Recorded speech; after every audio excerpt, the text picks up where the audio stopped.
की बळीराजा होता बहुजन समाजाचा सर्वश्रेष्ठ पूर्वज. बळीराजानं सिंधू संस्कृतीचं जतन केलं. सिंधू संस्कृती म्हणजे जगभरात मान्यता पावलेली एक समतावादी संस्कृती.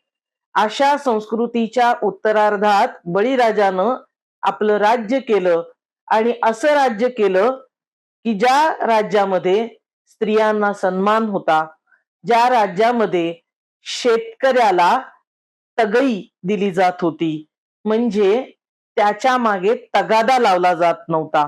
शेतकरी, स्त्रिया, सामान्य माणूस बळीच्या राज्यामध्ये सुखासमाधानानं नांदत होता.